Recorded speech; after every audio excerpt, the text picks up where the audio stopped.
The biggest secret in Lil Durk's life has finally come out. A file titled The End of Durk Banks. The question is, does this file contain everything that was always hidden? And the most shocking part, King Von's name is in it. Friendship, loyalty, and blood ties all shattered in one case. When King Von's own father pointed fingers at Durk, everyone was forced to ask, was Von's death really a betrayal by a friend? A file called The End of Durk Banks was revealed in court, shaking not just fans but the entire industry. Coded messages, secret deals, and family testimonies could all this point to the fact that Von's death was not an accident, but a plan. During Lil Durk's recent court hearing, federal prosecutors revealed a new evidence file titled The End of Durk Banks. The announcement shook Durk deeply, leaving him emotional as it became clear that several former associates had already begun cooperating with authorities. Among the most shocking claims is evidence suggesting Durk may have played a role in the events leading to King Von's death. To understand the depth of this file, one must look at the new testimony starting with Von's father. In a surprising turn, he not only implicated his own son but also placed responsibility on Durk, hinting at secret deals and betrayals. Conversations, recorded in the evidence reveal coded exchanges. At one point, Durk reportedly asked Vonni, "Was it open?" To which Vonni replied, "It's off the hinges." Investigators believe these were not casual words but references to violent plans that later unfolded. Prosecutors continue to insist that there was a motive, and according to them, the evidence points in a very specific direction. They claim that financial records, combined with what certain witnesses are prepared to say, suggest Lil Durk may have seen King Von's sudden success as a direct threat. Von's career was moving at an incredibly fast pace. He was not tied down to Durk through any binding contract, yet his name was spreading like wildfire across the industry. The attention Von was receiving made him stand out, and some believe that this very rise could have stirred unspoken jealousy or silent competition between the two men.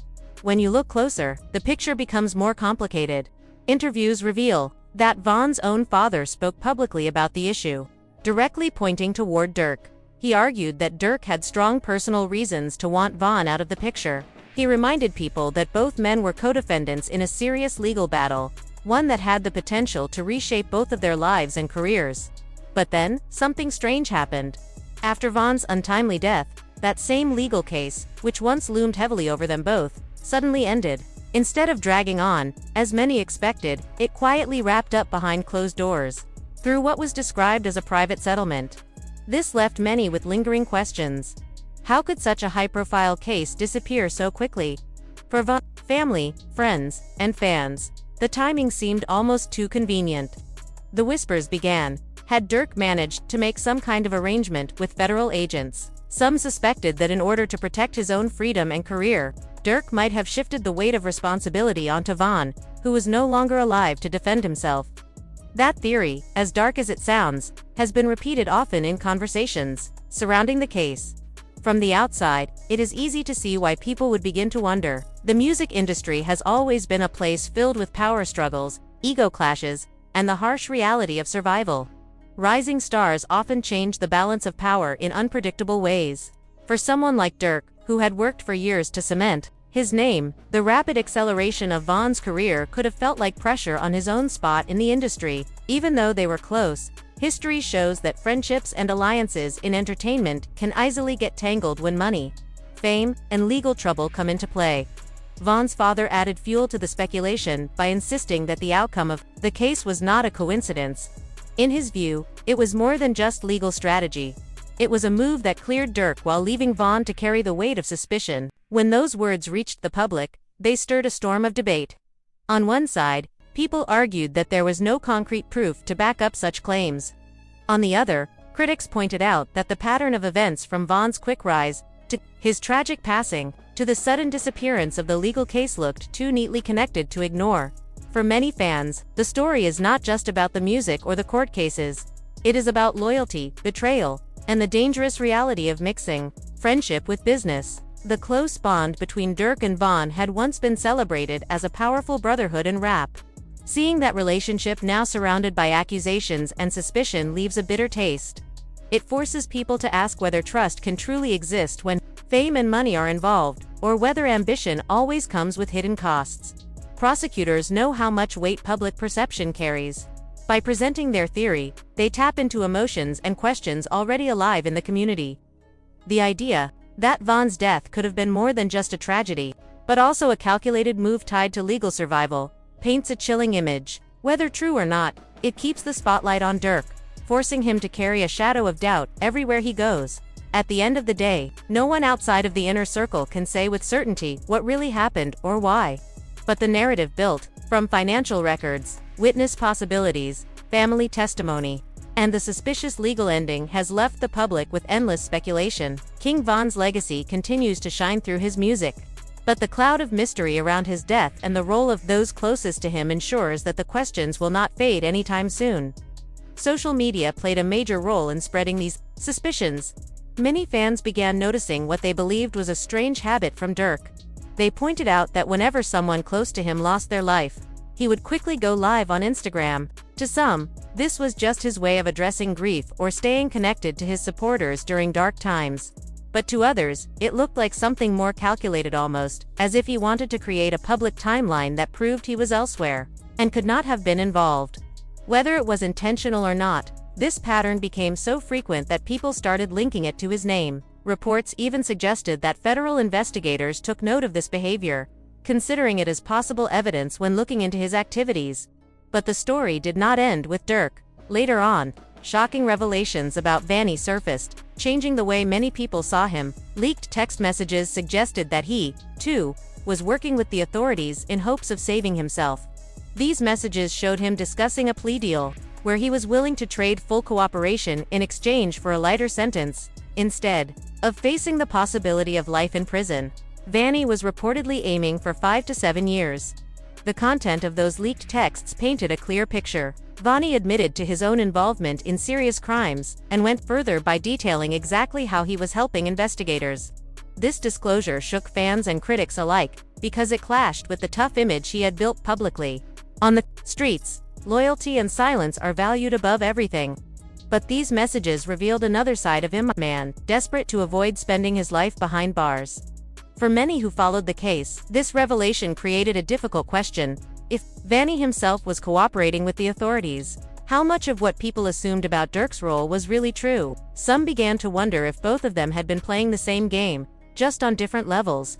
Others believed that the leaks proved how messy and complicated the entire situation really was, showing that trust and betrayal often go hand in hand. In that world, the situation became even more heated when Vanni's father stepped forward with new revelations. His statements shed light on the reasons behind his son's decision to cooperate with authorities, and he directly tied these actions back to Durk.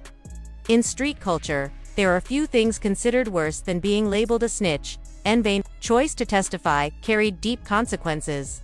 Too many in that world, betrayal of this kind marks the end of respect, trust, and loyalty. Word spread quickly, and the backlash was harsh. Even people connected to Durk, including his own sister-in-law, openly began calling Vonni a rat, reinforcing the accusations and adding public weight to the controversy. Once those voices joined the conversation, the story gained momentum. People no longer saw the rumors as speculation but as evidence of something deeper at play. The idea that betrayal existed within their own circle fueled arguments and debates across social media and in street conversations. It was no longer about whispers. It was confirmation in the eyes of many. The damage to reputations, alliances, and loyalty was already unfolding in real time. Not long after, further developments came to light. Reports revealed that Vonni had actually been released from federal custody, a detail that raised even more suspicion. Instead of walking free, it appeared he was placed on house arrest, suggesting a deal had been secured after his testimony was accepted by investigators. To prosecutors, this cooperation was not just useful, it was proof that their case was solid. His words carried enough weight to give them confidence in moving forward, and his release served as confirmation that the system had rewarded him for turning over critical information. The situation became even more complex when body cam footage emerged of Lil Ted, another relative, allegedly offering to testify against Durk as well. These layers of betrayal, backdoor deals, and hidden motives have shifted the case dramatically, putting Durk at the center of one of the most complicated legal battles in Chicago's rap history. Lil Durk's legal team recently filed paperwork asking for more time to prepare their bond proposal. This move immediately sparked curiosity and raised one pressing question. What exactly did Lil Ted reveal to federal agents? Ted was not just another face in the crowd. He was the younger brother of FDD, one of Durk's closest allies, and also connected to Vonni. Because of his position in the family circle, many believed Ted carried knowledge of the crew's most guarded secrets, making him a valuable piece on the board once he landed in trouble. That trouble came one ordinary evening at a neighborhood convenience store. According to reports, officers noticed the handle of a firearm peeking out from his waistband. The sight was enough to justify his arrest. Witnesses at the scene recalled how Ted appeared shaken even before the police approached him. It was as if he already knew the situation was spiraling beyond his control. When he was placed in the squad car, the tension on his face only deepened. By the time they pulled into the station, the fear had taken over completely. Unlike many who try to hold strong in that moment, Ted could not hide his emotions. Recognized instantly by officers because of his family background, he reportedly broke down before he even made it through the station doors, according to accounts. Tears streamed down his face as he pleaded with officers. His words painted a picture of desperation. "I'll tell you about the passings. Just don't put me in a cell." That one sentence changed the direction of everything. In street culture, silence is seen as honor. But in that moment, Ted chose survival over reputation. Still, his begging came too late. Once he was in custody, the process had already begun. The feds now had someone they considered a credible insider. And whatever he revealed was powerful enough to make Durk's legal team push for extra time, suggesting that Ted's words carried weight, possibly enough to shift the entire case. Inside the holding cell, Ted's emotions spiraled even further out of control. He sat hunched over, wiping his face with the edge of his shirt, his sobs echoing off the cold concrete walls. Every minute that passed made him more restless, more desperate to escape the reality of what awaited him.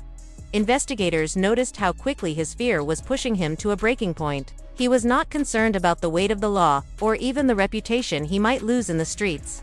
His mind was focused only on how to avoid spending another night behind bars. That desperation gave agents the opening they needed.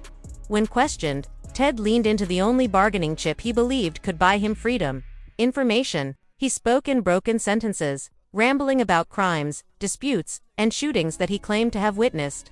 He was ready to spill everything, no matter how big or small, as long as it meant he could avoid the harsh reality of a jail cell. It was then that investigators realized he was more than willing to cooperate fully. But the twist came when news spread outside the station. Because Ted carried the same last name as his older brother FDD, whispers began spreading that D himself was the one providing details to the feds. On the streets, that kind of reputation is almost impossible to recover from, and D's name was quickly caught in the middle of the storm. The truth, however, was different. It was not D who had caved, it was Ted. For federal agents, this outcome could not have been better. They understood the value of family ties and the pressure they carried. By squeezing Ted, they indirectly cast a shadow over D, sowing doubt and mistrust in the crew.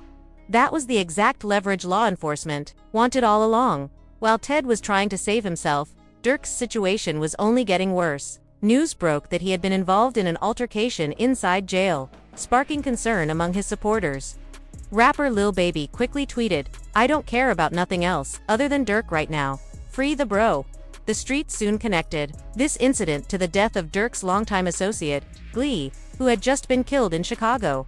What made things stranger was that only a few days after Glee's death, Quando Rando and Lil Tim both gave separate interviews. Oddly enough, they were released on the very same day Durk was attacked in jail.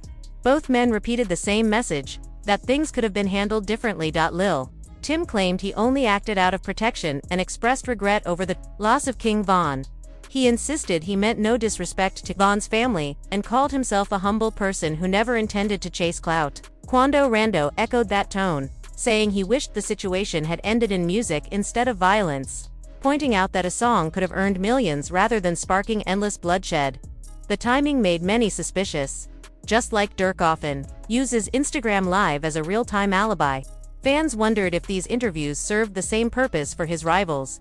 But the bigger twist was still to come. Reports revealed that Durk was close to being released on bond. His father even spoke outside court, saying the family was hopeful after the judge gave both sides a fair hearing. Prosecutors had agreed to drop certain pieces of evidence, which made the possibility of release much stronger. During the bond hearing, prosecutors openly dismissed one piece of evidence, reading it out loud in court. It quoted someone claiming Durk gave out a location and saying chilling words, "Look on the news. See your son screaming no, no." The statement was linked to a news report about a deadly shooting in Los Angeles involving a Savannah rapper's entourage. Although prosecutors wanted this evidence dismissed, the fact that it was read in front of the judge meant it would likely linger in his mind while making a final decision. Outside the courtroom, commentator Charleston White celebrated the possibility of Durk's release, calling it a victory against what he described as the dark energy of drill music. He argued that this could mark the downfall of drill rap's violent influence. Still, the judge did not rule immediately. Instead, he announced he would take a few days before deciding. During that waiting period, Durk's lawyer, Drew Findling, appeared on DJ Academic's platform, where he was asked if Durk would ever consider a plea deal. His response left the public speculating about the next move in what has become one of the most closely watched cases in hip-hop. When Lil Durk's lawyer was asked about a possible plea deal, his answer was firm. This case, he explained, is all or nothing. The charges are tied to a conspiracy, and if convicted, Durk could face life in prison. According to the defense, there's no middle ground. They're prepared to take the case all the way to trial. Durk's lawyer also highlighted a key point. Much of what the government is using against him comes from his music and online presence. The argument is that Durk was simply exercising his First Amendment right to free speech. The lawyer compared rap lyrics to country, pop, and R&B songs that also reference violence, saying it would be unfair to single out hip-hop artists for their art. But despite this defense, Durk's bond was denied. The turning point came from a man named Jam, who gave federal agents over 230 gigabytes of digital evidence. This included audio, video, and nearly 20,000 pages of reports.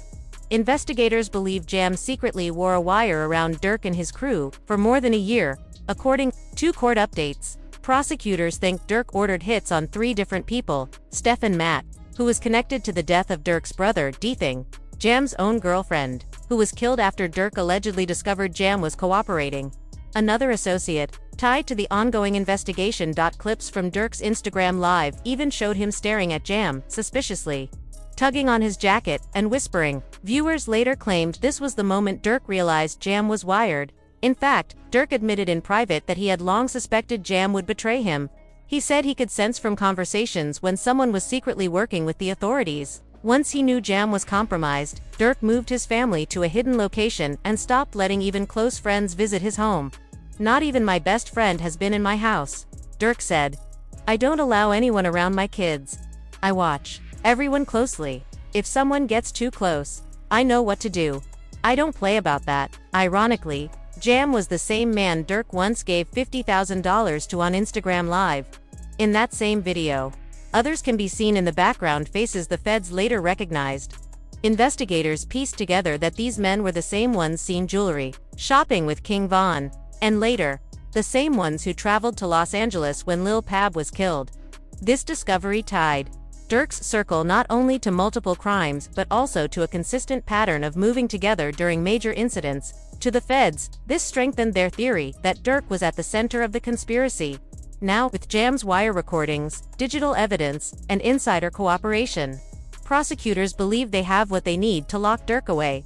Fans, however, remain divided, some convinced he is being unfairly targeted, while others wonder if the evidence is too overwhelming to ignore.